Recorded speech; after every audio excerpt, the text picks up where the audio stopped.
अस्सलाम वालेकुम व्यूअर्स, खुशखबरी सीरीज़ की नई एपिसोड के साथ मैं हूं आपका मेज़बान अब्दुर्रहमान। आज मेरे पास आपको देने के लिए 3 बड़ी खुशखबरियां हैं, जिनमें से पहली खुशखबरी ऐसी है जो कि पाकिस्तान में 25 लाख नई नौकरियां पैदा करने जा रही है। जी हाँ, इस खुशखबरी के लिए बैकग्राउंड में बहुत काम हुआ है। गुज़िश्ता 2 साल के दौरान बहुत ज़्यादा एक्सटेंसिव वर्क हुआ है, कई छोटे छोटे मसाइल थे उनको हल किया गया है। जी हाँ, ये खुशखबरी है हमारी इंडस्ट्री वो जो कि कंस्ट्रक्शन से मुतालिक है। जी हाँ, हमारे तामीराती शोबे के अंदर 25 लाख से ज़ायद नौकरियां पैदा होने जा रही हैं। दूसरी खुशखबरी, हमारे यहाँ पाकिस्तान के अंदर एक दूसरा कोल पावर प्लांट बन रहा है जो कि पाकिस्तानी कोयले से चलेगा। जी हाँ, पहले जो कोल पावर प्लांट बड़े हैं उनमें से सिर्फ एक कोल पावर प्लांट थर में ऐसा है जो कि हमारे मुकामी कोयले से बनता है, जबकि नून लीग की हुकूमत ने जितने कोल पावर प्लांट लगाए, जिनमें से एक साहिवाल, दूसरा बिन कासिम के मुकाम पर है, ये दोनों इंपोर्टेड कोयले पर चलते हैं, जिसकी वजह से इनकी कीमत भी ज़्यादा है। जी हाँ, थर में दूसरा कोल पावर प्लांट जो कि चाइना की मदद से लग रहा है, वो साहिवाल वाले कोल पावर प्लांट से निस्बतन सस्ती बिजली पैदा करेगा। और तीसरी खुशखबरी पाकिस्तान में इलेक्ट्रिक मोटरसाइकिल, गाड़ियाँ, बसेस, ट्रक्स के लिए है।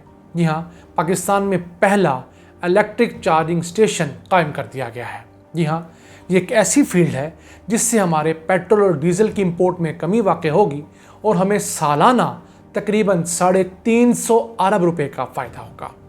जी हाँ, तो अब हम स्टार्ट करते हैं अपनी पहली खुशखबरी से। पाकिस्तान के अंदर तामीरात का एक ऐसा शोबा मौजूद है जिसके अंदर बहुत पोटेंशियल है। इस वक्त मुल्क में 1 करोड़ घरों की कमी है, यानी कि ऐसे लोग जो बग़ैर घरों के किराए के मकानात में, छोटे मकानात में रहते हैं। 1 करोड़ लोगों के पास घर नहीं है। जी हाँ, हमें 1 करोड़ नए यूनिट्स की ज़रूरत है।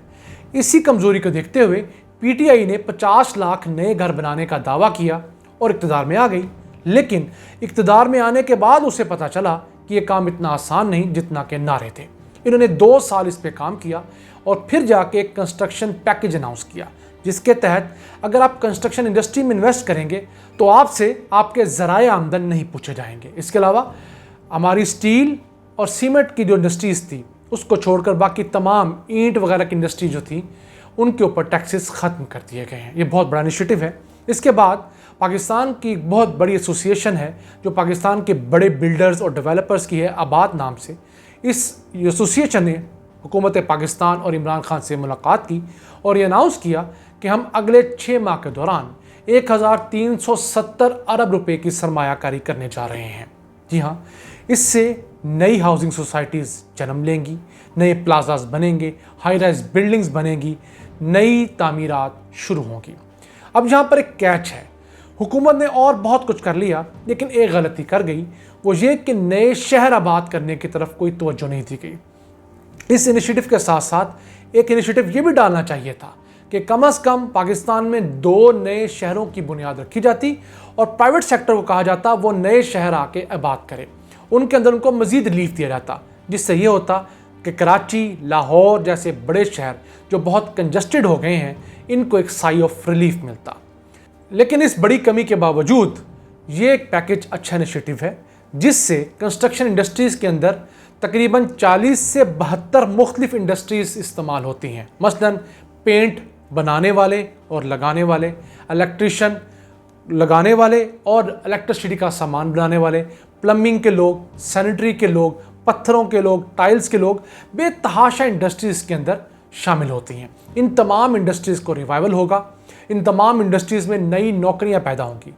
और याद रहे कि 10 लाख अगर घर बनते हैं तो उनसे कम और बेश 25 लाख नौकरियां पैदा होती हैं।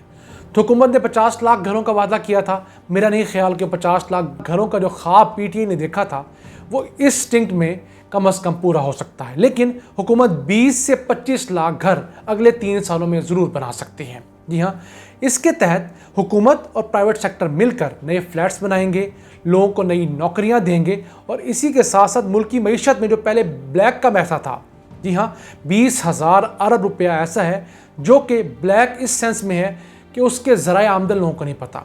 उसकी 2 बड़ी वजूहात हैं। एक तो हमारा टैक्स का निज़ाम बहुत मुश्किल है, लोग इस निज़ाम में शामिल नहीं होना चाहते। इस वजह से भी जेन्युइन कारोबार करने वाले अपने पैसे को टैक्स के निज़ाम से बाहर रखते हैं।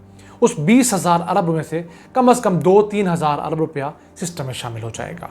और दूसरा, जो लोग ब्लैक की इकोनॉमी चला रहे हैं, पहले उनके पास ब्लैक का पैसा खरबों रुपया पड़ा हुआ है, वो मेन स्ट्रीम में आना चाहते हैं, वो इस स्कीम से फ़ायदा उठाते हुए मेन स्ट्रीम में आ सकते हैं। इसका फ़ायदा सबसे ज़्यादा गरीब को होगा, मज़दूर को होगा, मिस्त्री को होगा, प्लम्बर को होगा, इलेक्ट्रिशियन को होगा, पेंट करने वाले को होगा, चौकीदार को होगा, ट्रांसपोर्टर को होगा, लोडर को होगा। इन तमाम लोगों को फ़ायदा होगा। इसके अलावा बड़े लोगों को, आर्किटेक्ट्स को, डेवलपर्स को भी फ़ायदा होगा। ये एक बहुत बड़ा इनिशिएटिव है। इस सिलसिले में हुकूमत ने बैंकों को हिदायत की है कि वो 330 अरब रुपए के कर्ज देंगे, जो कि कम शरह सूद पर होंगे। जी हाँ, उससे भी लोगों को फ़ायदा होगा। लेकिन इसमें हुकूमत अगर लोगों को शरह सूद पर कर्जा देने की बजाय सूद ख़त्म करके लोगों को इस्लामिक फाइनेंसिंग के ज़रिए कर्जे देती तो ज़्यादा बेहतर होता। बहुत से लोग, मुसलमानों की एक बड़ी तादाद सूद पर कर्ज लेने से हिचकिचाती है, नहीं लेती। वो एक इस्तेहसाल है। आप उनके साथ इस्लामिक फाइनेंसिंग के असूलों के मुताबिक ऐसी डील करते कि लोग जितना किराया मौजूदा घर में दे रहे हैं उतना किराया अदा करके एक घर के मालिक बन जाएं, तो बहुत अच्छा होता सफ़ेद पोशों के लिए। और जो 90% लो कॉस्ट हाउसिंग की बात इमरान खान करते हैं, उनको बहुत फ़ायदा होता। मुझे उम्मीद है कि इमरान खान इस्लामिक फाइनेंसिंग के इस इशू पर, इस टॉपिक पर, इस ऑप्शन पर ज़रूर गौर करेंगे, ताकि इस प्रोजेक्ट में अल्लाह की बरकत भी शामिल हो सके। हुकूमत का एक प्रोजेक्ट था, नया पाकिस्तान हाउसिंग प्रोजेक्ट, जी, जो छोटी लो कॉस्ट हाउसिंग प्रोजेक्ट्स के लिए था, छोटे घरों के लिए, गुरबा के लिए। उसके लिए 30 अरब रुपया इस बजट में मुख्तस कर दिया गया, रख दिया गया है। उससे भी लोगों को सस्ते घर बनाकर दिए जाएंगे। अब हम आते हैं अपनी दूसरी खुशखबरी की तरफ। यहाँ पाकिस्तान में मुकामी कोयले से थर के मुकाम पर बिजली पैदा करने वाले दूसरे प्लांट पर ज़ोरों शोर से काम जारी है। इससे पहले एक प्लांट से बिजली पैदा हो रही है, जो थर का ब्लॉक 2 है, जबकि ब्लॉक 1 के अंदर चाइना की कंपनी एक प्लांट लगा रही है, जिससे मुकामी कोयले से ना सिर्फ बिजली पैदा होगी, बल्कि इसी कोयले को इस्तेमाल करके हमारे मुल्क के अंदर भी फैलाया जाएगा, जिससे हमारे कोयले की इंपोर्ट कम होगी। जी हाँ, याद रखें, कोयला ना सिर्फ हमारे बिजली घरों में इस्तेमाल होता है, बल्कि सीमेंट की इंडस्ट्री में इस्तेमाल होता है, भट्टों के अंदर इस्तेमाल होता है, बहुत जगह पर कोयला इस्तेमाल होता है। अब जो कान पाकिस्तान के अंदर तैयार हुई है, नंबर 1 जिसको कहते हैं थर कोल 1, उससे भी बिजली पैदा होगी। ये बिजली निस्बतन महंगी है, क्योंकि गुज़िश्ता हुकूमत 2016 के अंदर जाते जाते इसका मुआहदा कर गई थी, जिससे हमें तकरीबन 15.5 रुपये यूनिट बिजली मिलेगी। जबकि इसके मुकाबले में इस हुकूमत ने इक़्तिदार में आने के बाद सन 2019 के अंदर 11 हवा से चलने वाले पावर प्लांट्स को इजाज़त दी थी, जिनका एक यूनिट सिर्फ 6 रुपये का है। जी हाँ, अब फ़र्क देखिए कि एक जगह 15.5 रुपये का यूनिट और एक तरफ 6 रुपये का यूनिट। लेकिन अब क्या करें कि अवाम बाद में हमसे पूछती है कि हमें बिजली सस्ती कब मिलेगी, तो मेरा ख्याल है उन्हें पूछना चाहिए नून लीग से और पीपल्स पार्टी से कि उन्होंने हमारे साथ जाते जाते क्या जालिमाना सलूक किया। लेकिन मुझे उम्मीद है कि ये सस्ते प्रोडक्ट्स जब लाइन पर आ जाएंगे तो सन 2027-28 के बाद हमें निस्बतन इंतहाई सस्ती बिजली मिल सकेगी। इसी के साथ साथ मौजूदा हुकूमत जो हमारे ऑलरेडी इंपोर्टेड कोयले से चलने वाले 2 बड़े पावर प्रोजेक्ट्स हैं, एक साहिवाल और एक पोर्ट कासम पे, इन दोनों के अंदर मुकामी कोयले की ब्लेंडिंग करने जा रही है। यानी कि 70% कोयला बाहर वाला इस्तेमाल होगा और 30% मुकामी इस्तेमाल होगा। उसके बाद ये निस्बतन 30% सस्ती बिजली इन दोनों बड़े कोल पावर प्लांट से भी मिल जाएगी। ये दोनों कोल पावर प्लांट्स फुली तौर पर मुकामी कोयले पर शिफ्ट नहीं हो सकते, क्योंकि इनको बनाया ही इम्पोर्टेड कोयले के नज़रिए से गया था, लेकिन इनको वक्त के साथ साथ मुकामी कोयले पर भी कन्वर्ट किया जाना चाहिए। और आखिर में इस खुशखबरी के अंदर ये अहम बात है कि जब पाकिस्तान के अंदर लोकल कोयला पैदा होना शुरू हो जाएगा बड़ी मिकदार में, तो उससे पाकिस्तान के अंदर कोयले की जो सनत है उसको फ़रोग़ मिलेगा और हमारे यहाँ कोयले की कीमतों में 30% तक कमी वाक़ होगी। और इसके साथ साथ एक और प्रोजेक्ट पे काम हो रहा है, वो है कोयले से डीजल बनाने के प्रोजेक्ट पे। जी हाँ, उस सिलसिले में भी अगले 1-1.5 साल के अंदर अहम पेशरफ्त की उम्मीद की जा रही है। और हम आखिर में आते हैं अपनी तीसरी अहम खुशखबरी की तरफ, तो वो है पाकिस्तान में पहला इलेक्ट्रिक कार चार्जिंग स्टेशन बना दिया गया है। इस्लामाबाद में इसका इफ्तिताह कर दिया गया है। इससे आपकी गाड़ी इलेक्ट्रिक कार जो है वो 1 घंटे में चार्ज हो सकती है, जबकि यही काम आपको घर पे 5 से 6 घंटे लेता है। इसकी अफादियत ये है कि पाकिस्तान में जब इलेक्ट्रिक कार्स चलेंगी, इलेक्ट्रिक मोटर बाइक्स चलेंगी, तो ना सिर्फ उनकी लागत कम आएगी फ़ी किलोमीटर, बल्कि पाकिस्तान को सालाना $2 अरब का कम फ्यूल इंपोर्ट करना पड़ेगा। हमें $2 अरब यानी तकरीबन 350 अरब रुपए का तेल, diesel, oil, mobil oil, petrol वगैरह कम इंपोर्ट करना पड़ेगा।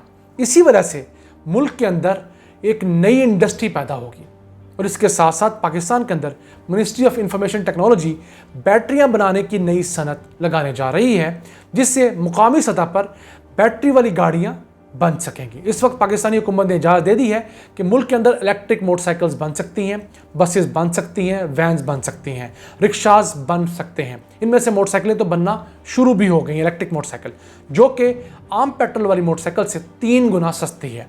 पाकिस्तानी इलेक्ट्रिक बाइक्स की कुछ तस्वीर आप स्क्रीन पर देख भी सकते हैं। गाड़ियों से मुतालिक पाकिस्तान इलेक्ट्रिक पॉलिसी अनाउंस नहीं कर सका क्योंकि कारों का एक बहुत बड़ा माफिया है।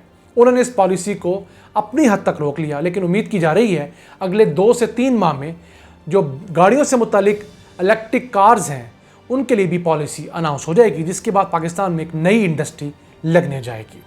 इस तमाम चीज़ों का एक फ़ायदा और भी होगा कि गाड़ियों की मेंटेनेंस कॉस्ट जो है, इलेक्ट्रिक कार्स की मेंटेनेंस कॉस्ट 30% कम होती है। हमें मोबाइल ऑयल, स्पेयर पार्ट्स और दीगर अशिया में भी बचत होगी। ये थी आज की खुशखबरियाँ। मेरी अल्लाह से दुआ है कि वो पाकिस्तान को इसी तरह तरक्की और कामरानियाँ दिखाता रहे। अपना बहुत ख्याल रखिएगा। अल्लाह निगहबान।